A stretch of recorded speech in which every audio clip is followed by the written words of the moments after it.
welcome in to another episode of the Young Dad Podcast. Whether you're outside mowing the lawn, maybe you're grilling up some burgers and dogs, or maybe you're just changing some diapers, or maybe you finally got the chance to sit down, relax, put your favorite podcast on, and the kids are asleep, and it's quiet, and it's podcast time. So whatever you're doing, wherever you're at, thank you for listening to the show. I'm your host, Jay.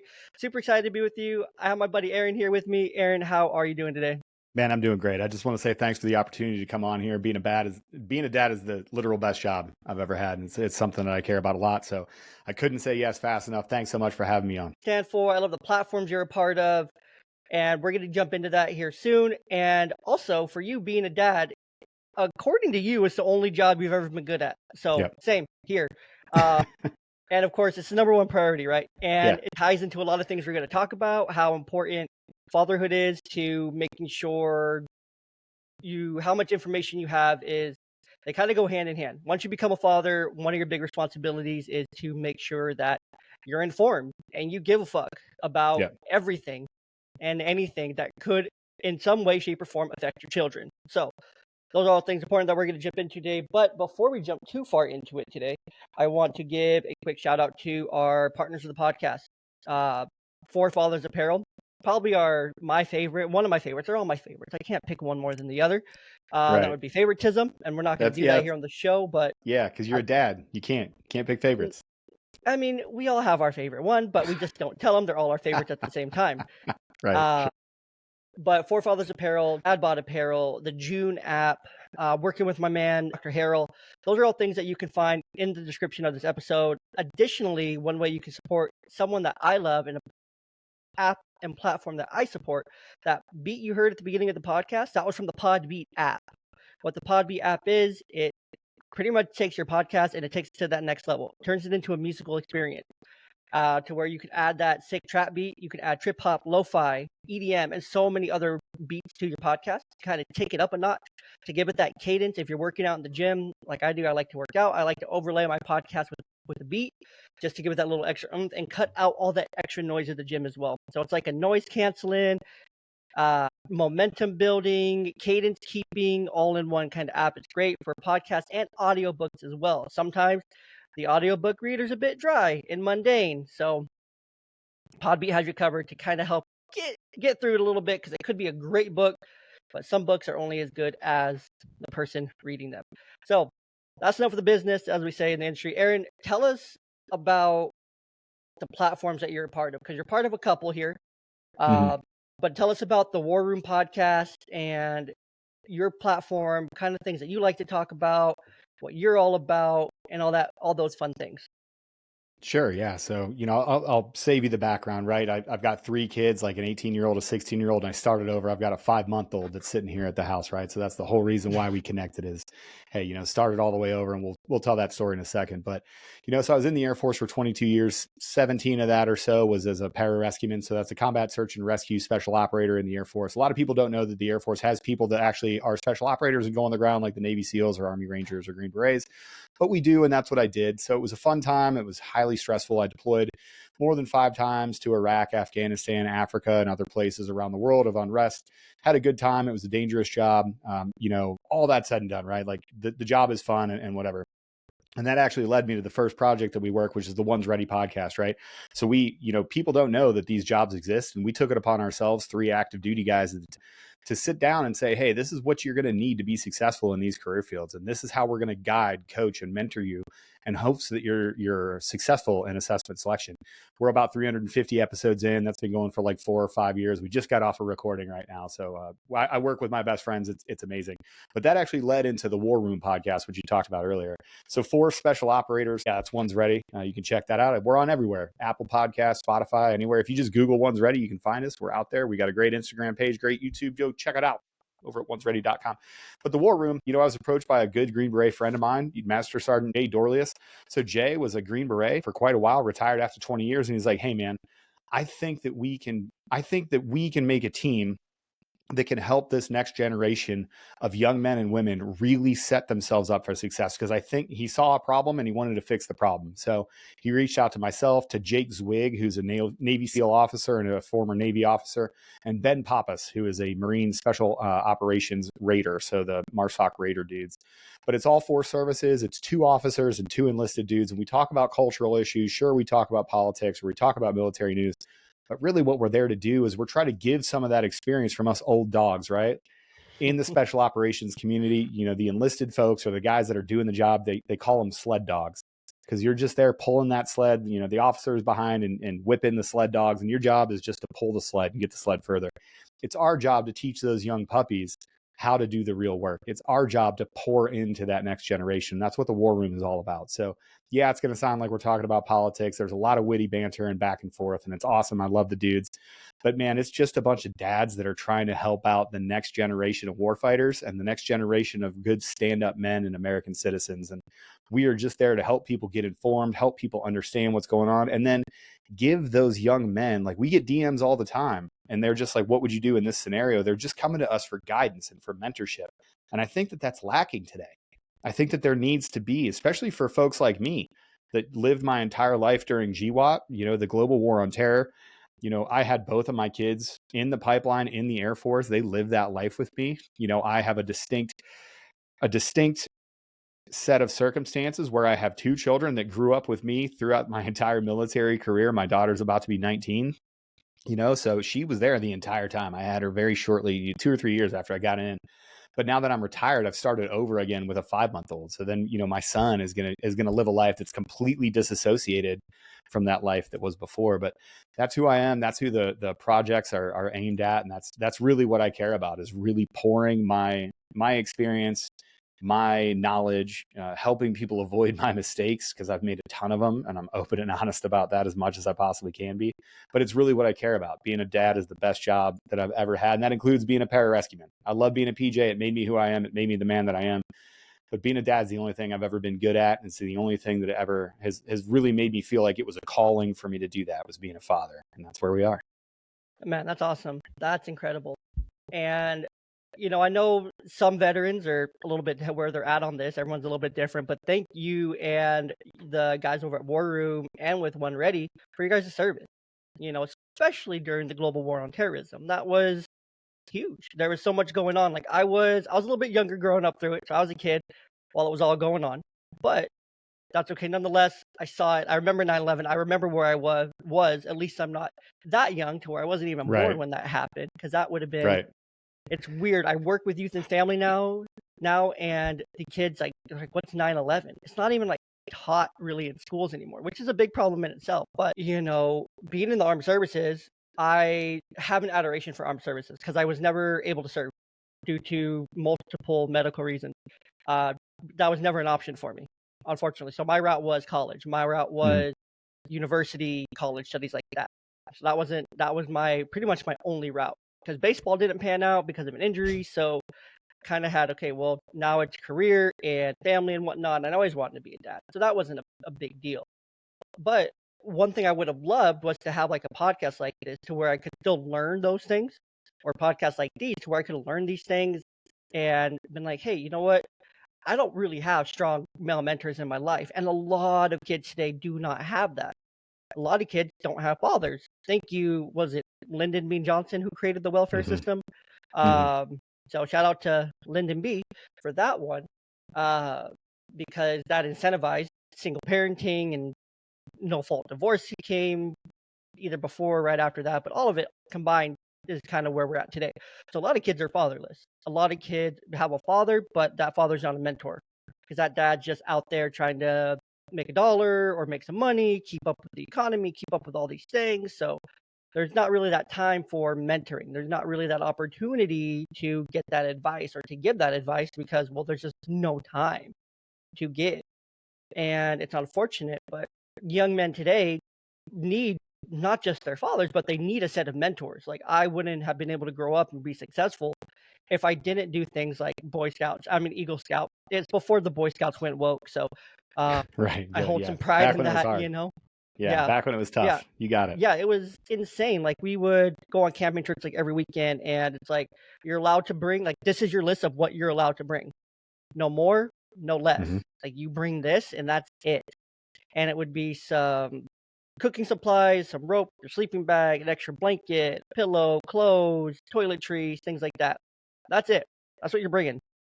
And then we're gonna figure it out from there. You meal plan a menu. This is your budget. This is what you're doing. And so Hmm. all these life skills, we learn different things like sewing. Like I learned how to sew on a freaking button and iron Right. my shirts and do all these just random skills. Like we had women's leaders come in too from the church and they would help us with these tasks. And it was like, we were all like a bunch of teenage boys just like laughing, like, oh, you don't know how to sew a button and stuff. But Right. now my kids ask me to sew something.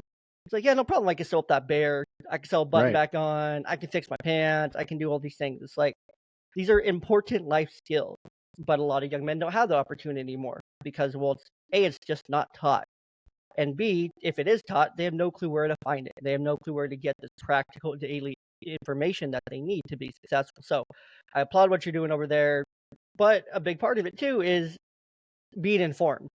Like there's the war now. Yes, there's wars, or you could call them wars, proxy wars that our countries involved in more or less. We have a war on the southern border. We have a war, Ukraine. You look at Israel. You look at all these places where we're involved in, and there's more beyond that aren't even talked about. Uh, Hmm. but one of the biggest wars that we face today, especially right now in 2024, is the war on pretty much ourselves. Like the Yeah. war on social media, the war on division, the war on being on different sides of the fence. And if you're not on my side, you're wrong. If you're my side, Sure. you're fine. What I guess particularly coming from young people, that this young generation that's going to be coming up to vote for the first time. What are some of the things that you guys are talking to them about, trying to educate them, inform them specifically about? Right. So, I'm an unabashed conservative. Like, I'm just going to get that out there. Like, I am not speaking from an unbiased, unobjective, subjective position. I'm telling you straight up, like, I am a hardline conservative on a whole bunch of things. The things that I believe I have, and it's hard to keep these things in, but it's always kind of like the disclaimer that I give. There's the things that I believe as a person and the things that I am morally beholden to. And then there's a way, like, if in a hypothetical situation, you're like, how would you legislate? Right. So that I have differing opinions on, Aaron, how do you feel about this? Okay, well, Aaron, how would you feel about this if you were trying to guide society in the right way? And it's important to understand that there's a distinction and a nuance in there. But what I will tell you is that, like, no time before have we been so polarized. And it's the first thing that you need to do, the first thing that I always talk about, people in the social media space, and I'm heavily involved in politics and cultural issues, and I am a part of the culture war. I'm the Nevada representative for American First, Veterans for American First candidates and the Veterans for America First work. I am the Nevada state representative for that. I'm involved heavily in voteforamerica.org. So vote the number 4america.org is where we can start signing people up and getting people to go vote. Just speaking specifically veterans, in the state of Nevada, there are 59,000 veterans that are not registered to vote. Nevada is a purple state. Nevada is right on that line of becoming a blood red state. If gun owners, farmers, and veterans registered to vote at half of their numbers, this would be a blood red state from now until the end of time. We would have no problem winning every single election, walking away with it every 2 years from now until forever. So vote for America. Does America still feel like home to you? This is something that I really care about. But it's education. And the first thing that I tell people is you have to recognize the game that's being played. Everywhere on social media is meant to divide you into two camps. It's meant to demonize those other people. It's meant to make you think that the people that you love and that are American citizens also do not have your best interests in mind. That is the game. So as long as you can recognize the game, you don't get as caught up in it. You don't get as caught up in the outrage. You don't get caught up in as the things. Now, that's not to say there aren't problems. That's not to say that there aren't things that I think are fundamentally wrong that are going on in America, and I will speak out of them. And children has always been my line, and that's where I live my life. I started the page, Aaron_loves_America over on Instagram, specifically to get in people's faces and provide them independent analysis and a very blunt exposition of what's going on in this world. I want people to come to there, and I want people to argue in the comment section. I want people to put their ideas out there, and then I want to compare ideas.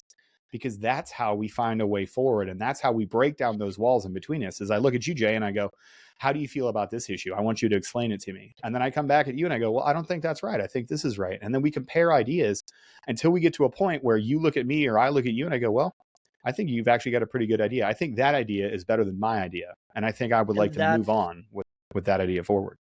And that's what's missing, right? That's a big part of what's missing, right? Is that we stopped having those conversations. We demonize topics like religion. We demonize Religion, sex, and topics of politics. religion, Right. sex, and politics. Exactly. We demonize these topics to be everyday, to stop them from being everyday conversation. Mhm. It's like, why is that not an okay to, like, I still don't get it. Right. It's never made sense to me. It's like, okay, why Right. can't we talk about religion? I think it's important for us all to be, if we can't talk about it, it's because we're uneducated with it. And I brought this point up at work a few weeks ago. I was sitting in a meeting and we were talking about how we can better serve our different populations and whatnot. And then there was a spiritual point brought up. And I'm like, well, some of us may be uncomfortable, like I know myself included, if we don't know like what's available locally, and then if we don't Mhm. understand those available resources, like how can any of us talk to someone who's Buddhist if we don't know that there's a Buddhist temple here locally? I didn't know that until I drove by it the other day. Like it was Right. literally that same week I drove by. I'm like, I didn't even know this thing existed. Everyone's like, oh yeah, you didn't know that? I'm like, no, I didn't.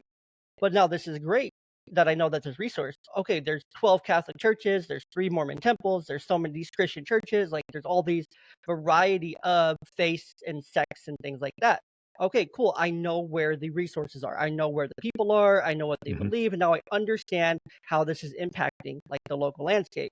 This group of people, they have a church right down the street. Cool. I identified that. Is that the church you go to? No, you go to this church. Cool. I understand what these different churches are about. I understand what these religions are about. So I can have an educated conversation that's not bashful. So I can be open and I can be like, okay, well, that's not my belief, but I can be understanding to you, Aaron, if that's your belief. And I can be like, okay, that's awesome. I'm glad that that Right. is what fulfills you, what brings you joy and peace and happiness and fulfills that need for spirituality that we all have. We all want to be part of something bigger than us, right? And then when it comes to politics, like we should be able to talk about the big issues as well as the small issues, but the fact that we can't even talk about the different candidates that are running for school board because we don't even know who these freaking people Right. are because we don't take the time. We're not having those daily conversations like, oh, did you see that so and so was running for school board? Oh, you know what? I don't really like that person so much. I'm more of a fan of this candidate, kind of thing. Oh, well, I didn't even know that this was a thing about my candidate versus your candidate. And the thing is, Mhm. now we can fact check that information. Oh, can you send me the link to what you're talking about? Yeah, man, no problem. Here's a link. Read it for yourself. Let me know what you think. If you think great, cool. If not, I'm just happy you're voting, and I'm just happy you Mhm. have a side on this, and you're doing 100%. something at all, kind of thing. And then sex. Oh my gosh, the globalism, the absolute globalism. And I'm sure as I'm talking, you can know exactly where I stand on some of these things. It's not hard. I can figure it But out. I can figure out the keywords. I live in that space. You know what I mean? It's easy to exactly, recognize a counterpoint. exactly. And so the Yeah. globalism of the LGBTQ plus agenda, and it's an agenda, global. I mean, look at what just Yeah. happened in Paris during the opening Mhm. ceremony. And you can say it was Dionysus dinner. You can say it wasn't the it wasn't the 12 apostles.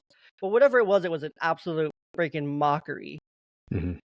It was. And children and men with their junk in tight suits, like this was perverted. It was disgusting. It was hypersexualized. I watched it. I didn't let my kids watch it. It was disgusting. That's what it was. It wasn't great for an opening ceremony. And if you hear this, Yeah. you're listening to this, you're like, well, blah, blah, blah, blah, blah, blah, blah. It didn't align with who I am. It doesn't align with who Right. I am. It doesn't align with my agenda. That's not for me to say, like, I don't have a problem with those who are gay. I take issue or I take account with those who are extreme and radical about it. Mhm. Like some really good friends of mine, Manny and Sean. They host the Manny and Sean podcast. I had them on the podcast. No problem. I've had gay couples on the podcast. I've had gay individuals on the podcast. It's not a big deal to me. If you're gay, you're gay. My older sister's gay. Big deal. I don't care. I still love her just the same. I love all these people just the same. But it has everything has its place in society. Christianity has its place. LGBTQ has its place. All these things have their place, right? But when you're forcing one over something else, or you're trying to mix two things that definitely don't belong together, when it comes to the Last Supper and the show that was put on the Olympics, those two things, they're not supposed to mix. They don't mix. And that's why millions, if not billions, of Judean Christians are furious about what happened.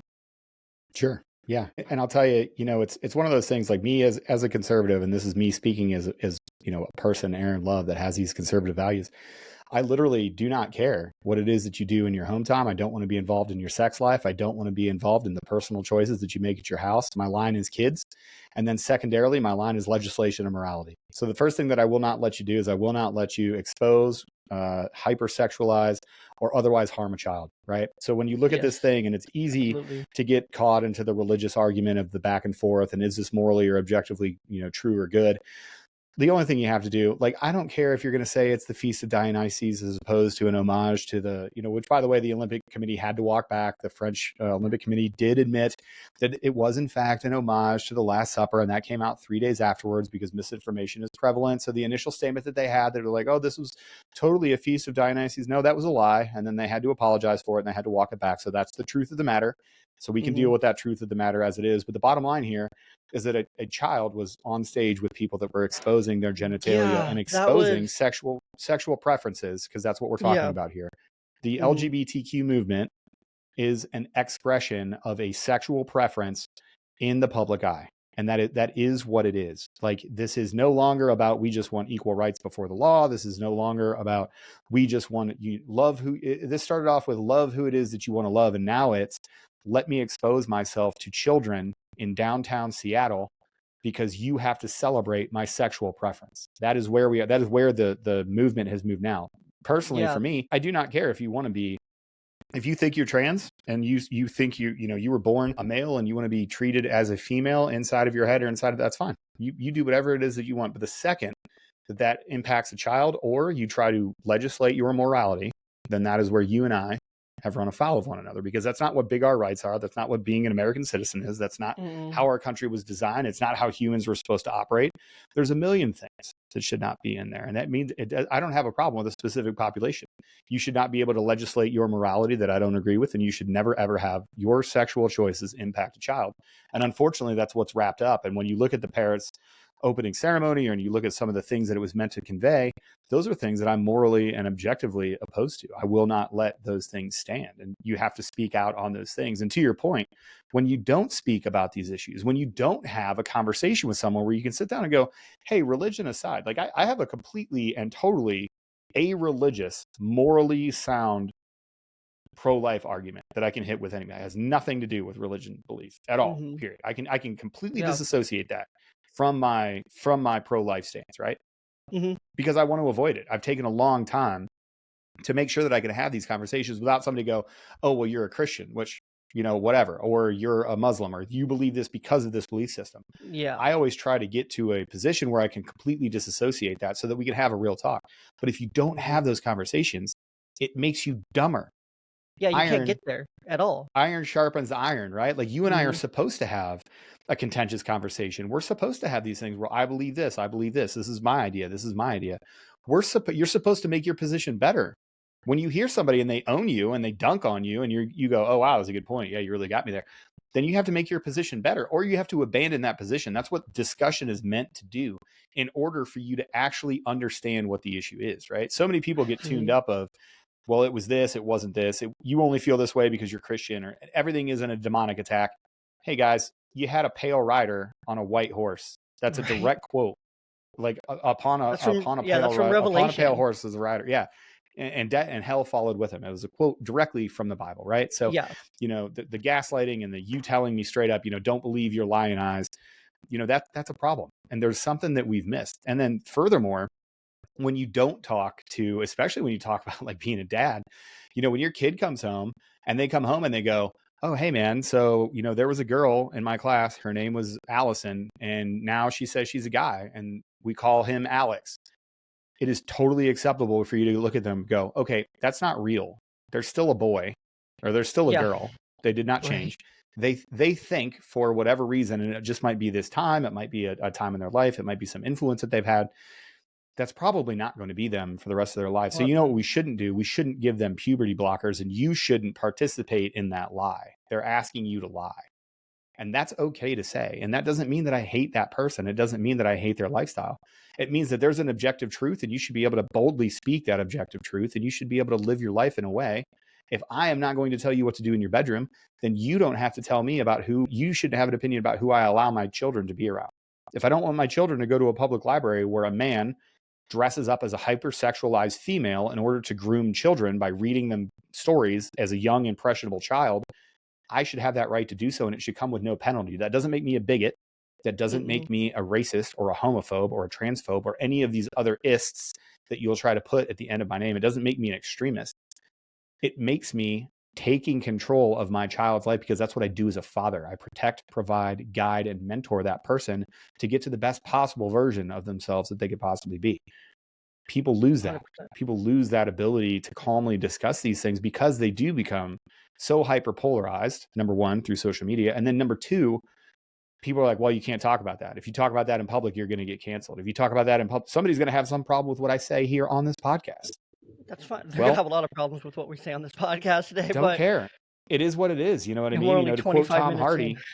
Yeah. To quote Tom Hardy, if you have a problem with me, just go ahead and text me. If you don't have my number, it means you don't know me well enough to have a problem with me. So how about you mind your own business and just go on with your life? True. No, 100%. And, just to go back to the whole Olympic saying, it's the last thing I'll say about it, is that, lies can get halfway around the world before the truth has a chance Before the truth gets out the gate. Right. Yeah, before the truth gets halfway around the world in 3 days, while the truth is just waking up to put its pants on. Mm-hmm. Exactly. And so it falls along with that. And I agree with a lot of things you're saying. I agree with pretty much everything you're saying. I don't think you and I could have one of those discussions where we're not aligned and we don't find that middle ground rather easily. It's like, oh yeah, no, Sure. that's true, and oh no, I didn't even think about it that way, or no, I remember that. But it's so easy for everyone else. And a big point of this is like, we have come to a point in society where everything is justified in some way, shape, or form. Right. Every action is justified to a religion or to your astrological sign or to this, or there's always a justification for everything. There's always an outside justification for every single thing that we do, except when it comes to anything that we need to be accountable for. Sure. There's an accountability crisis. And even then, all you have to do is play the victim, right? If you can somehow, and this happens every day, and once again, like part of my, my online persona, my online avatar, the things that I want to get people to do is just think, just be able to recognize these patterns. When you start to recognize the pattern of victimhood, somebody comes out and they say something, somebody comes up and says, hey, you're an idiot. That person immediately is like, well, I'm going to do this disgusting thing to you, but what I'm going to do is I'm going to play the victim. Because then what that does is it justifies my behavior. If I can make you out to be, and that's why people default to name calling right away. It's why I can't have a conversation with anybody in the comments before somebody calls me a white privilege, neo-fascist, racist, homophobe, transphobe. The list goes on and on and on for what ist I am that day. But that's we're the enemy of the world, right? Right. But if I can make you into the worst person, if I can tell you that you're the worst person, then my shitty behavior is now justified because I didn't do anything wrong. You deserved it. It's not like I'm the one that was mean. You're a terrible person. And you can see it, like the most classic example is the way that they demonize Trump and the MAGA movement right now. They look and they're like, hey, he's racist, he's a homophobe, he's a bigot, he's a xenophobe or whatever. And that led people for, the July 13th, the assassination attempt, that led to the disgusting outgrowth of everybody on the left being like, oh, I can't believe that the shooter missed, which was wild. For you to be able to say that as a human, imagine as a human to say that, oh, I wish this person would have died. You can't say that anywhere else. Like on social media, somehow that's acceptable. And you look at these people and go, hold on, man. That's a human. You don't know that person. You don't know them intimately. You know what the media has told you about this person. You're wishing them. You're wishing them to die. Yeah. He's got his son was watching him in the crowd. His son watched him get shot in the ear. And you're saying that you wish he would have died. how did you get to that? And he was like, well, and people will look at you straight in the face and be like, well, he's terrible. He's a fascist. He's going to take this country back, and be like, yeah, but hold on, man. You've made yourself the victim. So now you feel justified in saying that that person should die because you feel that strongly about him. That's not okay. But once Yeah. you recognize that, it'll be like people racing to like the high ground of victimhood. If I can just make myself the victim, then everything that I do is absolved because you're the bad person. I'm not the bad person. You are. You deserve that. 100%. And it's disgusting. And it's the same in like sports, right? To where Sure. extreme fans will send death threats. Like there's a player on the Seattle Mariners right now, Mitch Garver, who is having probably the worst season of his entire career. He was our big free agent signing. He was supposed to be a big bat in our lineup. I'm a Mariners fan through and through, and Go it hasn't Guardians. worked out. Right? Go Guardians, baby. Man, We have the top of the AL. Right sucks for you guys. Hey, we're still in first place in the AL West. Okay, so calm down. Hey, well, we're the first place in the AL. I could care less about the AL West. We have the best pitching in baseball. No, you do not. The worst offense. Get out of here. We have the top. We have a generational pitching staff right now. So you have two generational pitchers. We have the number one pitcher in the league that has historically has the lowest ERA. Kraus, what up? We have the best pitching staff in baseball. So I'm just saying. Congratulations. It doesn't matter when you can't score. You guys have exactly. We have the worst. We have the best pitching staff, number one to top 3 to 1 on most categories, and then our offense is bottom 3 to bottom 1 on everything else. So it's polar opposite. Frustrating, isn't it? Yeah, if we could like bridge that to like 10th worst and keep that pitching where it's at, like it'd be a lock for the World Series. But no, we'll still be in the playoffs. We'll still get there. But it's all right. I digress. But yeah, like these fans that are sending death threats to this man and to his family, like how, and I think the Trump assassination attempt is a great example of when it really is like, you know what, it's okay to wish death on someone. Like it's fine. Like there's no repercussions. There's no accountability. There's not even accountability for the freaking Secret Service. Nope. Nobody even fired. And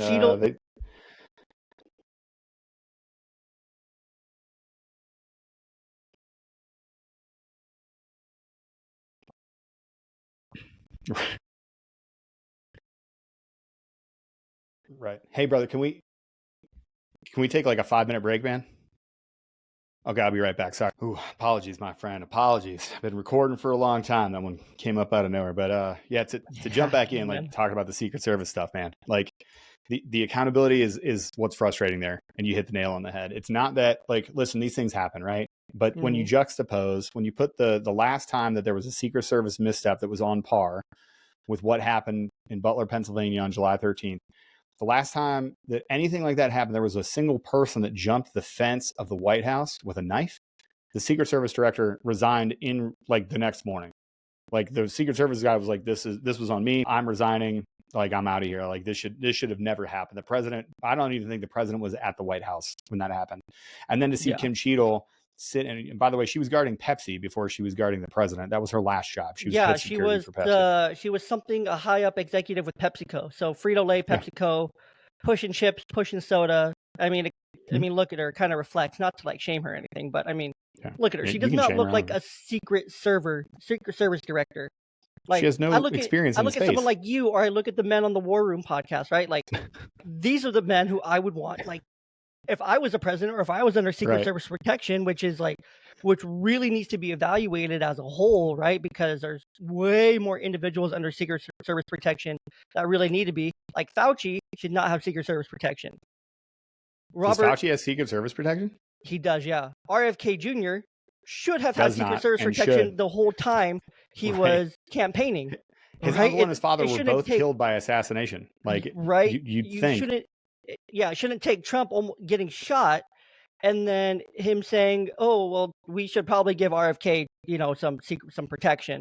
And then the Biden administration, "Oh, yeah, we're going to do that." No, we've been denying him protection for all this time because we want to see him get shot again. And we only gave you this group of, lackluster Secret Service because, that's who we had available. But the more that comes out, right, as this story unfolds, as the story keeps getting told, well, we didn't have communication with the Secret Service. We can clearly see videos of them telling police there's kids walking around on the freaking roof. with a rangefinder. He gets up on the roof with a ladder he brought. Like, what? Well, he didn't bring the ladder with him, so the ladder was there on. Oh, okay. The ladder was there on scene. It was seen beforehand. 3 hours beforehand, he was caught at a magnetometer, basically a metal detector. He had a rangefinder. They saw him walking around. We have him on video. Yeah, I mean, as many as 30, 26 minutes they had eyes on this guy on the roof. And President Trump wasn't on stage yet. Those are all the failures that are just failures. We don't even have to go into the conspiracy theories about what it is we actually think or the execution of the event. But failure. It's a failure. Everything that led up to it. Should have stepped down. She should have stepped down immediately. It should have been an instant resignation. Everyone who was working that day should have been fired. Correct. Like sorry, Secret Service men and women, like you guys are, some of you probably were trying to do your job, but as a whole, you guys all collectively failed. You're correct. Every Secret Service man and woman who was there that day, fired. Absolutely in and out. No ifs, ands, or buts. Like, I'm sorry, here's your severance. Get out. Like, you guys did allow for a former president to get shot and nearly assassinated on live TV in front of women and children and families in Butler, Pennsylvania. 9 days after the 4th of July. Like, come on now. Like, you guys all deserve to be fired. You guys absolutely all deserve to be fired. And I'm not one that likes to come for people's jobs, but accountability is accountability at the end of the day. And that's something we just don't have in our country. We don't have accountability. Like, now do you not have accountability? I'm going to push back on that one. Do you not hold people accountable? I hold myself accountable. I hold my kids accountable. I hold my family accountable. Like, I got into it with one of my uncles a few weeks ago, because he's spouting off all this shit and our messages and whatnot. And I'm like, stop. I'm like, just stop. Like, this needs to stop. You're being this, you're being that, you're being the other. If you don't stop, we're done talking. And he keeps going, blah, blah, blah, blah, blah, blah. I'm like, you know what? Stop. I'm done talking to you. I'm not going to talk to you. What I am going to do, I'm going to pray for you. I'm going to hope and pray that this can come out of your heart, that you can have some love in your heart. But until then, I'm not talking to you, kind of thing. He messages me here and there. I just ignore it. I'm like, I told you, I'm not talking to you.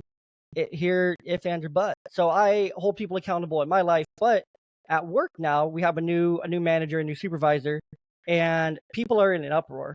Because not an uproar, but people are feeling a little uncomfortable, right? Except for me, I'm chilling. But it's because our last manager didn't really hold people accountable. She didn't really hold a lot of people accountable until the problems that slipped through her cracks got down to the executive level, or up to the executive level, and then the executives had to step in and do something about it. So now all these cracks are being seen by the executive level, so there's a lot to shore up. So this new manager come in, trained the right way, showed everything, like, this is what you need to do, blah, blah, blah, blah, blah. And now people are all getting their panties in a bunch because, oh my God, we have accountability. There's accountability now. And it's like, yeah, it's just, you have been doing your job poorly, and now you're being held accountable and managed properly. So, well, I'm being micromanaged. No, because you weren't managed at all before. Right, yeah. It's like, you now weren't you even just being have someone to answer macromanaged to. before. No, Right. we weren't. It's like, well, do this thing, do this way, and blah, blah, blah, blah. It's like, okay, well, you saying that, knowing that you're leaving in a month, doesn't really make me give a shit at all. So now it's like, everyone's just like, yeah, it's uncomfortable, accountability, blah, blah, blah, blah, blah, blah. It's like, these are always the rules set in place in the first place. These are all the trainings. These are all the things that you agreed to do in the first place. But everyone wants to point the finger at everybody else but this. Oh, I wasn't trained this way. Oh, I didn't know that. Oh, I didn't know that. Oh, I didn't know that. Oh, I didn't know that. It's like, I knew all this stuff. I knew that's just how you're supposed to do it. Like, yeah, even if your excuse there is like, I didn't know. Okay, that's cool. Like, that's fine. You didn't know. Just own up. Say, okay, yeah, I didn't know that. I'm gonna go back and I'm gonna re-educate myself on this training. I'm gonna get myself back in compliance with this thing.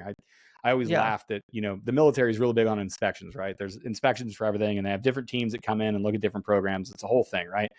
But there was always this knee-jerk reaction of everybody was like, well, oh man, we really got to dig into the regs and make sure we're ready for this inspection. And I always used to say the same thing. I was like, guys, I don't want to work in an organization that has to get ready for an inspection. I want to work in an organization that's always ready for an inspection, because we know what we're supposed to do, because that's how professionals operate. 100%. Like, I'm always so confident, like, in my charting. Like, I'm a mental health clinician, so I'm always so confident, like, in my charting. Like, yeah, pull my charts. Like, you'll see, they'll see some human errors, I'm sure. Sure. But you're not going to see anything egregious. You're going to see consistency. You're going to see the documents that you need to see. You're going to see all the things. Like, I've been asked, okay, pick your best charts. I'm like, well, just pick one. Right. Yeah. Just pick one. Yeah. I don't care which one you pick. Just look at it, audit it. And I it's a don't care. great Like, place it's to be in. great. Yeah. But And I like my think, coworkers are like, oh, I don't know which one to send them. It's like, should be able to well, send it's them not any of them. even, you're not even worried about accountability at that point. That's just discipline. That's being disciplined to a task, and like how you do anything is how you do everything. And it's a good, I'll give you a pat on the back and assuming that what you're saying is true and giving you that grace. But if you really are at such a place where you're like, I don't need to show you my best one. I have a consistent product that I think I do a good job on, and I'm disciplined and I make sure that it happens every time because I value it. That's an important skill. And those are things that are sort of lost today in the instant gratification world and all these other, these other topics. But it's your classic, the classic statement that we've had for so long is, hard men make easy times make weak men make hard times. This, and, we're kind of at that, we're just about to, the weak men make hard times. Yeah. There's a very nasty undercurrent to that, though, is that the men have made these weak times. Like this generation of people that were like, oh, these guys are weak and whatever. No, that's our fault. That if you're not taking responsibility because you were supposed to be teaching these people, these iPad kids that are growing up to have kids now, these young dads that we're supposed to be out here talking to, the screenagers, y'all got to step your game up, buddy. The screenagers are crazy. They went That's from, a crazy term. Screenagers is a great term. I haven't heard that. Yeah, I just heard it today. It's screenagers. Oh, that's I'm rowdy. like, yeah, they're screenagers now, and yeah, it's like, okay, well, these screenagers are about to add into the statistics of Gen Z. Freaking a third of Gen Z taking their parents to job interviews with them. Crazy. Like, what? Like, how are we here? Like, it doesn't make sense. So it all goes back to like the whole message here. Like, we care about all these issues because we're fathers, right? We're put on this position. God gave us these children because he's like, okay, you guys are the best people to raise these specific children of mine. I gave you to your father before that, so and so and so, whatnot, right? I'm giving you, Aaron and Jay, I'm giving you these children of mine. These are my children first and foremost, but I'm giving them to you in your care for this life that they're going to have on earth. And I'm giving you this responsibility to guide them, to protect them, to feed, clothe, and walk with them throughout this life, to teach them about me, to teach them about life, to teach them right from wrong, to help them be successful, productive members of a society and help them achieve the greatest plan that I have for them. That's why God gave us the children he gave us. I have 2 daughters. Being a girl dad is not for the weak at all. It is not. Especially with 2 daughters that are 3.5 years apart, right? Nice. Like, plus having a wife and everything like that. Like, swimming in a sea of estrogen, baby. You're just living your best life. My only boys are my dogs. My dogs are my boys. So I have 2 boy dogs and I have 2 daughters, so it balances out, right? But he gave us these responsibilities because he knew that we were going to be the best people for this job, to raise children today. He put us on this earth for a reason, to learn, to grow, and develop. And then he gave us these children because he knew that we would be the best people to raise these children. And if you have kids, you were given this responsibility, this time and place, because God could have put you on this earth whenever he wanted, right? He could have put you on the earth 200 years ago. He could have put you on the earth 10 years earlier, right? He could have put you in the generation before this, 2 generations, whatever it is. He could have put you on this earth later, right? But no. He could have put you anywhere. You anywhere, could be anytime. Indian Buddhist in the middle of, nowhere, as opposed to who you are now.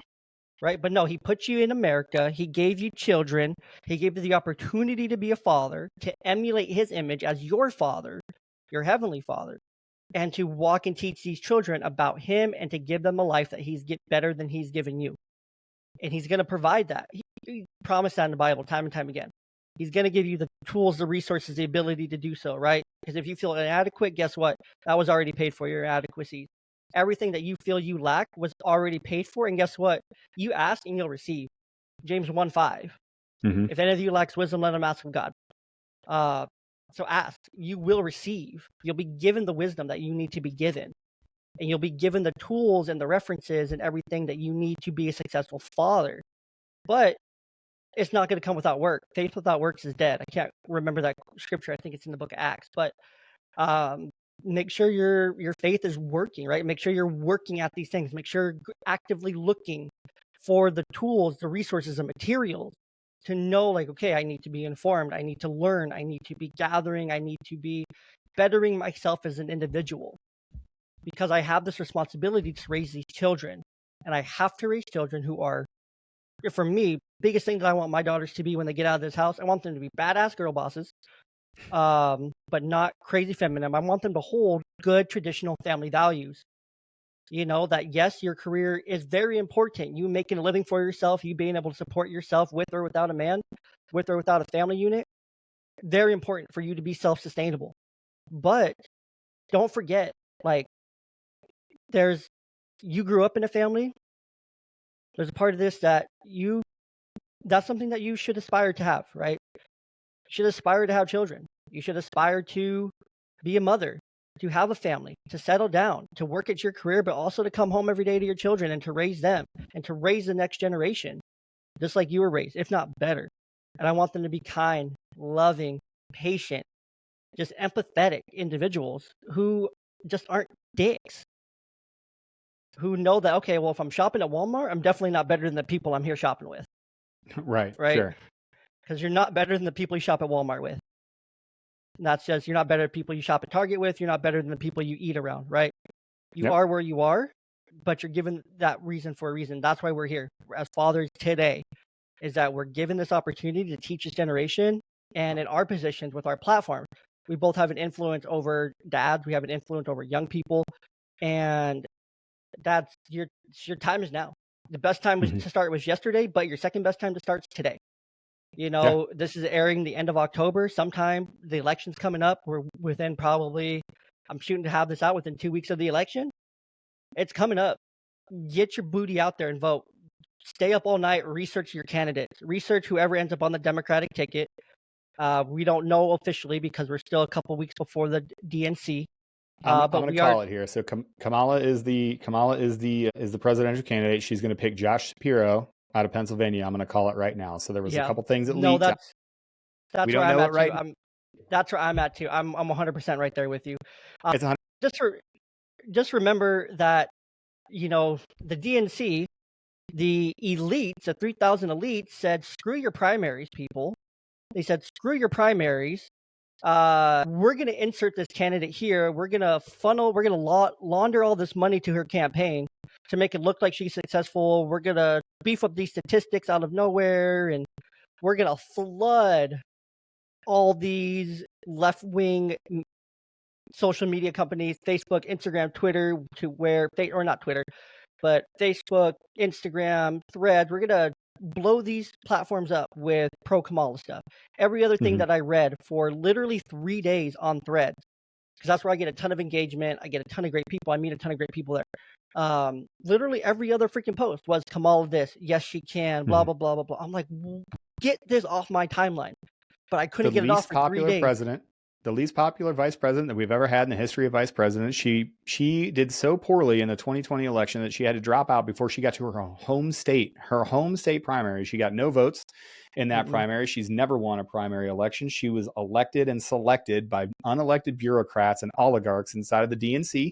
And they laundered money, or at least it looks like that, through Act Blue, through hundreds of thousands of donations for people that did not make them. These are all things that are easily verifiable. Now, I'm not saying, again, one way or another, I'm saying you need to do your own research. You need to ask some questions. You need to ask, and the questions, it's just as important to ask what questions aren't getting asked as opposed to what are.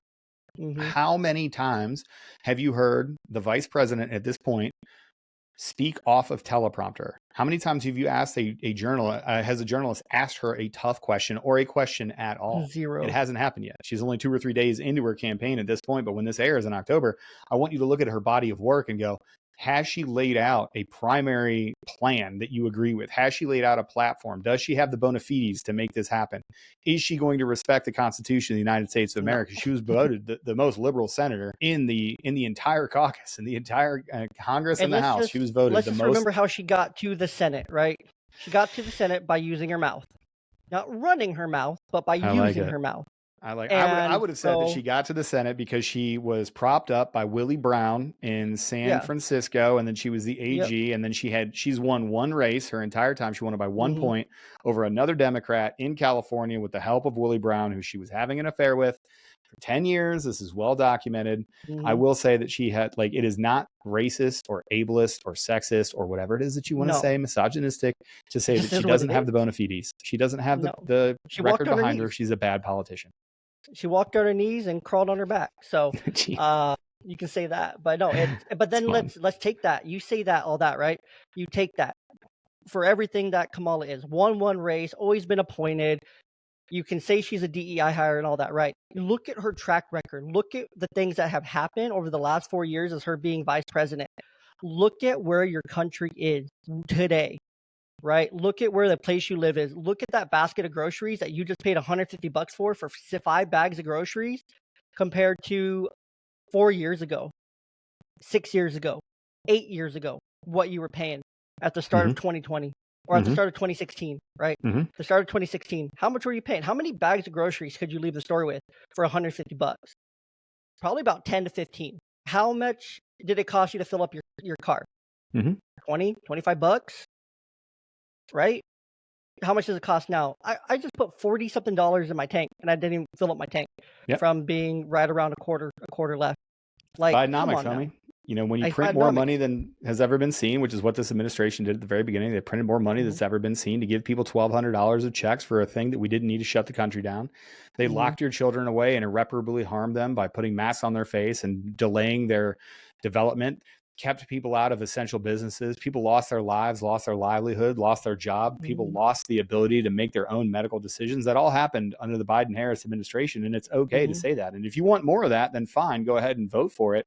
But I have an issue with that. And I would like to talk about that because I think it's a bad idea. And 100%. I'd like to present you with a better idea or a better set of ideas that I think beat your ideas out. I don't think you should be able to kill 100%. children in the womb. That is a thing that I'm not super tight with, right? 100%. So I would like to go and align myself with somebody that protects children. I don't Yes. think that you should have to get a second job just to afford groceries. Real wages are down. Inflation is up at historic levels. It's really about 30%. End Mhm. over end, you're talking month over month, we're still seeing increases at 2.3 to 2.5%. But since 2020, we have the real inflation is the number's real close to 20%. You Yeah. were 1/5 more poor than you were at the beginning of 2020. And it's okay to say that because Harris owns it. Biden has stepped out of the race. He's not going to run again. He was a terrible president, probably the most divisive in history, probably one of the worst modern presidents we've ever seen in the entire world. Harris owns every single bit of that administration's failures. And people should really think about that as they're Mhm. looking at who they're going And to vote she's for. so proud of it. And she's so proud. We did it, And Joe. Kamala, yeah, Joe. It's the yeah, worst. It's we the did it. absolute She worst. owns it. She takes pride and credit for ruining your life the last 4 years. She thinks she did She does. something great when they've done literally nothing great for you. They've Right. allowed people to come into this country who are killing Americans. They've allowed people to come in and kill Americans. They were real close, but it got walked back. I saw a report yesterday that it got walked back, that they almost entered into a plea deal with the 9/11 terrorists. So they actually did. So they entered into a plea deal. The backstory to that is that the But three they redacted it. They pulled it back. I saw it last night. Right, they didn't. So the Secretary of Defense, Lloyd Austin, essentially exercised his military power, and he nullified the pretrial agreement. The pretrial agreement was Okay. made, and they were absolved of the death penalty. The whole situation here is that the three folks, the masterminds behind 9/11, which we could talk about that all you want, right? So I think everybody that is in, I'll say this clearly. Every single person that was complicit in the 9/11, whatever that event was, whatever it is that you believe it is, if you were responsible in any way, shape, or form for killing Americans, I think you should die. I think the death penalty should be on the table for you, and I apply that equally. So now, everybody out there listen to me, because I've been, like, my Instagram, I posted something on my Aaron Loves America page about, hey, these three people should be up for the death penalty. And all of these smooth brains in my comments are like, oh, you still think that they're the ones that planned it? You still think, hey, they did plan it. They did get people to kill it. Like, regardless of whether it's an inside job or whatever your Thousands of conspiracy theory families is. have to go to sleep every night knowing thousands of children lost their mom and dad. Thousands of grandparents lost their 2,400 sons people. and daughters. Yeah. Like, so those ripple effects, those people have families now because we're 21 years. It's a legal adult, drinking age of an adult. Babies who were babies have had to grow up their entire lives without a mother or father because of 9/11. So anybody involved in it, anybody involved in it should get the death penalty. That's my own personal Absolutely. opinion. I don't speak for anybody else. I'm not speaking for you. I'm saying if you were involved in it, you should die. I Everybody. agree. That's a blanket statement. So let me just make that clear. But basically, what happened is they were like, hey, we're going to take the death penalty off the table. The Biden Harris administration gave them that deal. It was accepted. And Right. the Secretary of Defense, who I have serious problems with, Lloyd Austin, is the worst Secretary of Defense we've ever had. Lloyd Austin actually used his power to strip those away and basically make them null and void. So the big story about that is the fact that the DOD is running directly against the administration. They didn't undermine, they basically looked at the administration. And by the way, the administration hasn't said anything. The administration is like, yeah, we gave him this sweetheart deal. And then the SecDef came in and was like, absolutely the fuck not. It's back on the table. I'm taking away these things. And now the administration is like, kind of got caught with their pants down. They don't know what to say. And that's where we are now. So it's just comparable again, right? Keep comparing, keep adding more fuel to this fire to compare your life during 2016 to 2020. And this is like the first time we've ever been able to do this, right? We've never been able to do this at this level, right? To take 4 years versus 4 years, compare them side by side exactly for what they are, right? Look at the two different terms compared to each other. Look at these two terms. Tell me what happened from 2016 to 2020, and tell me what's happened from 2020 to 2024. There's some big major differences. I know how I've been affected. I know how my kids have been affected. I am so glad that I am not in California. I am so glad that this is the first one of the only times I'm glad I live in Washington State compared to California. I grew up in California, but I'm so glad I got out of there and I went to college out of state and kept moving and stayed out of state ever since then. But I'm so glad because the policies that are being implemented by Newsom, knowing that it's his last term, that it's his last little hurrah before he goes off and he's the 2028 DNC nominee, most likely, it's disgusting. Taking away the autonomy from parents, taking away, again, forcing more gender policies. You know, the left loves to play this card. It's a two-sided card that they're great at playing. They're terrible when it's played against them. They love to play identity politics. They love to play gender politics. They love to play all these identity politics, right? But when that same thing is used against them, oh, no, never, not me. There was a reporter. Trump was in an interview just a couple days ago. He was asked these charge questions by this little reporter. And he asked her, okay, what does DEI mean? Define it. Define what it is. It's diversity, equity, inclusion. Okay, what is it? I just said what it was. It's diversity. Okay, define it. Give me the actual definition for what DEI is, and it's this whole thing. So, just something to think about there. But yeah, first time in history that we can compare 4 to 4, mano y mano. We can put these two things side by side, pros, cons, list them up, and say, when was your life better? When did you have more time? When did you have more money? Where did you have more freedom?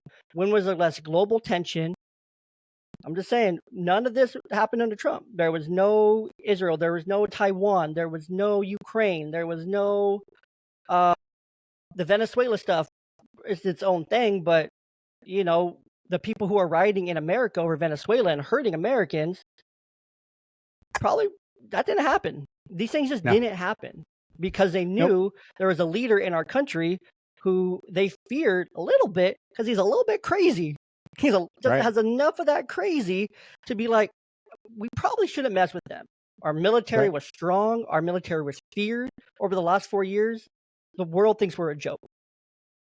We've been taken off the petrodollar. These countries have aligned with their own currency, global currency, and we're just being de-dollarized. We're being beat down. We're sending all this money and printing all this money that we don't have. But yet we still have homeless people all over the streets. We have drug problems, mental health crises. We have all these problems in our country, but yet we have billions upon trillions of dollars to send overseas to all these other conflicts. Like, yes, they need help, but we need help more within our country. We need it here. There's still places in America that don't have clean water. There's places all over around us. There's human beings on the street that don't have clothes, that don't have food, that don't have shelter, right?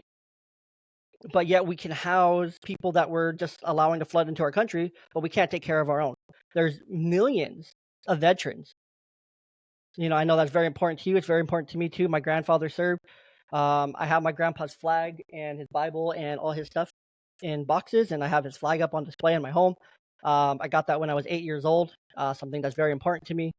But, military always has been very important to me. It always will be very important to me because those were in some crazy wars back then, Hmm. World War II, Vietnam, Korea, that my grandfather served in. And so these are just very important to me to see. And veterans that are just on the street, the VA is great, but it's lacking a lot at the same time. My grandfather's went through the VA for counseling, for help. How many times they got switched counselors, a run around, the starting over, the things like that. Nobody deserves that when it comes to their mental health treatment, especially on a veteran who's dealing with complex PTSD and who saw things, who's killed people, who's done just terrible things. Not terrible things, I didn't mean it like that, but who has seen terrible things and has had to fight and hurt other beings because that's war, right? Sure. And having to live with that. But then they don't get the help or the treatment they have. So then they turn to drugs and substances and all these other things, like my grandfathers did. Luckily, they got clean. They met great women. My grandmothers are fantastic. They were able to really clean up and to get their lives together and, have a successful family, and were able to live and see that out. They were able to achieve that dream, right, with the right support. But that support doesn't even exist today, right? Because there's homeless veterans on the street. That's disgusting. There should not be homeless veterans on the street, especially if they were deployed and fought for this country. Absolutely not. And so we have to, and I love what you're saying here. I love what you said throughout this podcast. Where are your lines drawn, right? Hmm. And if you don't have any lines drawn, that's why you fall for the bullshit. That's why you fall for the propaganda. When you stand for nothing, you fall for anything. So, Yeah. Couldn't agree more, my friend. And the more that you dig into, and there's nuance to everything, and two things can be true at the same time. Like Yep. I will sit here as a guy that tells you 100%, like looking back on it, we went to Iraq on search for weapons of mass destruction. That was not real. That was not a thing. That was a manipulation by the United States government to go into Iraq for a number of different reasons we could talk about on a different podcast. But I'm the guy that actually went to Iraq. Like imagine living in that space where I know for a fact that now that was bullshit. And I also have multiple deployments to Iraq to go do stuff in pursuit of that mission. Like that is the world that I live in. Like I walk that line, right? I understand that things are scary inside of the world. What I can tell you is they're about to get way scarier because I've seen way different parts of this world and I've seen what humanity is capable of. And that's why I think that it's so important. I've seen what a fatherless society looks like. When we talk about France, this didn't, the whole Olympic thing in France didn't just pop up. That was the No. outgrowth of 200 hmm years of degradation of moral society. hmm I've seen what a fatherless society looks like. I've seen what a society without strong male leadership looks like. And I think that that is a terrible thing for humanity. I don't think it's good. And that's why I get so important, or I think it's so important for me to engage on these things. The thing that people will hit you on social media is they'll be like, well, this doesn't really affect your life at all. So why does it matter? Well, let me tell you why, California bill, 1955 or, 1955 alpha or whatever, Gavin Newsom just passed. So now you're telling me that in California, your child can transition at school and the teachers are not beholden to tell the parents that they're fostering a mental illness at school. Yeah. That 100% affects me. It 100% affects kids. It Mhm. 100% affects things that are inside of my life. The funny thing about that too, and I always try to make people understand this when they try to put, oh, well, it doesn't matter to you. Why are you speaking on it? These are the same people that'll come to my page and be like, well, you're voting for Trump, so you must be a fascist. You must be a xenophobe. You must be a Yeah. racist. Be like, It's hold all the on. Why same does it matter people. who I'm voting for? Yeah. If this doesn't matter to your life at all, right? So this, Mhm. and they'll be like, well, no, because I think it's that important of an issue. I'll be like, okay, well, then we agree that there are certain issues that even though they might not personally affect you right now, you think that there's such an existential threat that you have to talk about it for the betterment of society, right? Because that's why you're here yelling at Exactly. me. Okay, well then good. That's why I'm addressing these issues. That's why I'm trying to get out and inform people and get people to think. I don't care what you think. Okay. I don't want to tell you what to think. I want to show you how to think. I want to show you how to actually take information and go, wait a second. Is this valid or is it not? Is it true or is it not? Does it challenge my preconceived notions? It does. Okay. Is it valid or is it not? Do I need to change my opinion based on these new facts? That's what you have to do. You owe it to yourself. You owe it to your children. You owe it to society as an American citizen. You owe it to the Constitution of the United States of America. That's why I have it right behind me right now. Mhm. You owe it to this country and to our future to be that better man, to be that better dad, to be that better citizen. Okay. There's nothing passive about this. This is a call to action. You have Yeah. to take everything at your disposal and be the best possible violent man that you can be and then you make it work for society going forward. You have to be a monster that learns how to be peaceful and that refuses to let your morals go, refuse to let people step all over the things you think are important. Because if we don't have that, we don't have a country. And if we don't have a country, we got bigger problems. Yeah. No, well, perfectly said. Honestly, perfectly said there, man. Between my TED Talk and your last TED Talk there, I think we hit the nail on the head right there. So let's wrap this thing up. To wrap this thing up, of course, these funky beats that you hear, this is the trap swerve beat from the Podbeat app. The cool thing about Podbeat is that you can turn it way up, but you can still hear me. You still hear me? You still hear me talk? You hear me do that thing? You can slide it down. It's a little bit quieter, so it just kind of sets the mood a little bit while you're working out. They run on 3-minute loops, which is super cool how they run on 3-minute loops, because there's like some kind of science and rhythm and body thing and science that I'm totally uneducated about, but you can go back and listen to the episode with the Podbeat creators, Nate and Joy, and learn more about that. So it's fantastic. If you're doing that, go back and listen to the episode with the June app people. I believe that's episode 89, where I had the clinical director of all the things June on there. We talked all the things. It's literally the second most popular YouTube video when you type in June app is our podcast interview, which is really cool to say. But they're a great partner and supporter of the podcast. I use them in my home. I recommend it to clients every day in work. I love June. Forefathers Apparel. I wear these polos to the threads. Like they are worn, they are loved, they are appreciated in my home, in my closet. They're right there, the front and center. I love Forefathers Apparel. And then, of course, Dad Bought Apparel. I wear my Support Your Local Girl Dad hat to the gym every day when I go. I love it.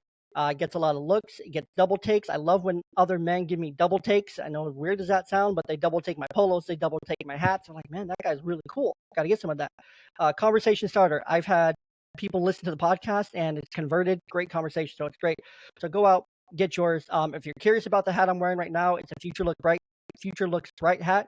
I'm sure, Aaron, you know exactly where this is from, whose podcast I got this from, but I believe, as well as the mission of that podcast, that the future looks bright here. There is a bright future ahead, but again, like you said, we have to do everything we can, everything in our power, everything from that inner monster within us that we can peacefully live, but do everything we can to get there, to have a brighter future. And brighter future does exist, but we have to, get there. And that's why I love this hat. That's why I love wearing it, because the future looks bright. It's hopeful. It's optimistic to stay there. So I'm not affiliated with Valuetainment or the PBD podcast, but I love this message. So that's why I wear it and support it. So yeah. To wrap up here, the final question I love to ask everyone that comes on the podcast. Let's say a very young father. I'm not sure how old you were when you became a dad. 25. I was a little bit older. Yeah. Okay. I was 21. Brother was 19, 20. So we became dads when we were extremely young. Like, we didn't even have a fully developed frontal cortex. So shout out to you for having a full frontal cortex developed. It didn't help. I was still brain. Right? Yeah. No, still right. Yeah, still done. Yeah. But let's say a young father comes to you and he's 19 to 23, right? He's super young. He comes to you, first time father, just had a kid. He's scared out of his mind. He's DMing you, but he's just like, Aaron, he can't even get words out. Came dad. It's all just mumble jumbled stuff, right? You just got to give him a couple pieces of advice. So 1 or 2 pieces of advice. It could be related to what we talked about, or it can be unrelated, however you want to, attack that. Yeah. Listen, man, babies are hard to break. You're going to be okay. Just zoom out your timeline. Like, being a young dad and being in the thick of it, man, you're going to be up late. You're going to be tired. You're going to be frustrated. You're going to have a million things that are going on in your head. And by the way, we're men, dude. You're going to be thinking of, am I providing enough? Am I making enough money? Am I being a good enough husband to my wife? Am I being a good enough father? Man, you're okay. Zoom the timeline out, right? So the timeline, as you zoom out, like the big peaks and valleys, they're not going to be so big. Things are never going to be as good as you think they are. They're also never going to be as bad as you think they are. You're doing okay. You're doing just fine. If that baby is awake, pink, warm, breathing, peeing, pooping, crying, laughing, you're doing good, man. That's all you need to. Don't put too much stress on yourself. And then when you're ready, really lean into it. It's awesome to hear you talk about being a girl dad. I'm a girl dad too. I got 2 boys and a girl. Lean into it, young dads. It's okay. This is what you're meant to do. I know it might not feel like it. This is what you're meant to do.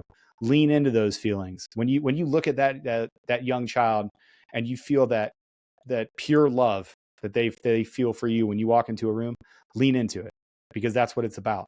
And you're doing okay. You're doing fine. And then reach out. Find somebody that's 5 years older than you. Find someone that's 10 years older than you. Find somebody that's 20 years older than you, because those different parts of the path, right? Like if you ask me, I can tell you what it's like to have a college sophomore in pre-law. I can tell you what it's like to have a 19-year-old girl going to a college that, you know, it's a state away from me and that I'm not there for. I can also tell you what it's like to still be waking up at 2 a.m. to change poopy diapers for my 5-month-old. You need those people on those paths so that you know that you're doing okay, so that you can look to somebody and go, hey, this is going to be okay. 5 years from now, 10 years from now, 20 years from now, I'm going to be okay. There's always going to be different challenges, but you've got help. You don't do this alone. Too often men think that they do it alone. You don't. You go to any dad and you ask them for advice, man, I got a whole group chat of dads that I hit up and be like, hey, you guys ever dealt with this before? We were talking about parenting stuff yesterday, man. We're here. We're a tribe. Lean on your fellow men and you're okay. You're doing great. Don't put yourself, don't hold yourself too hard, don't treat yourself too badly.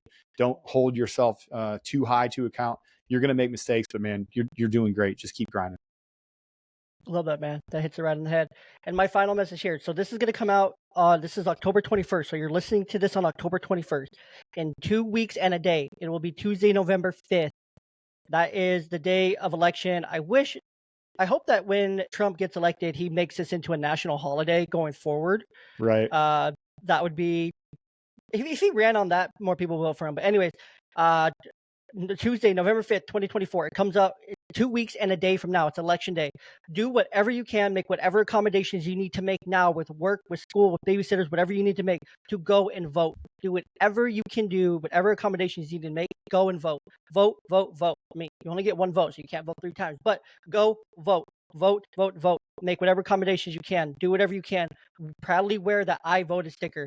And if you do, I'm gonna have a post up on that day just for everyone to comment on. So comment on this post.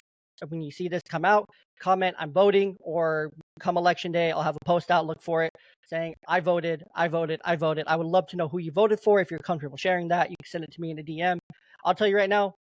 I'm not even going to tell you. You know who I'm voting for just listening to this episode. Kind of just put the cat out of the bag like literally 30 seconds ago talking. So go vote. Please vote. Literally, our country depends on it. Our democracy depends, quote unquote, democracy depends on it. You as a father, you need to be voting every single election, every single local election, state election, national election. You need to be voting in no matter what, no ifs, ands, or buts. I have a primary ballot. I need to go drop off today. Thinking of that I have to vote. I have to do my duty. I have to do a little bit of research. So I'm going to be doing that today. But regardless, vote. And after you vote, make sure you go back to the podcast, like, follow, subscribe, leave 5 stars, leave a review, all the things. If this podcast helped you feel more informed, if this podcast helped you with anything when it comes to information, it inspired you to get informed, to maybe change how you think, right? Politics aren't cults. I know it can easily feel like cults. It can be scary to get involved, to research, whatnot. Reach out to myself, reach out to Aaron, reach out to us. We'll include you in that conversation. We'll get you in those conversations. I hope to host a lot more conversations like this one going up to the election over the next couple of weeks. So please reach out. If you would love to come on the podcast, share your point of view, even if it agrees with mine or if it doesn't agree with mine. I'd love to have you because it's about sharing that information. So I hope you enjoy these next 2 weeks as we go into this election, the sprint of this election cycle. And yeah, until then, we'll catch you next time right here on the podcast. Thanks, y'all. Thanks, Jay.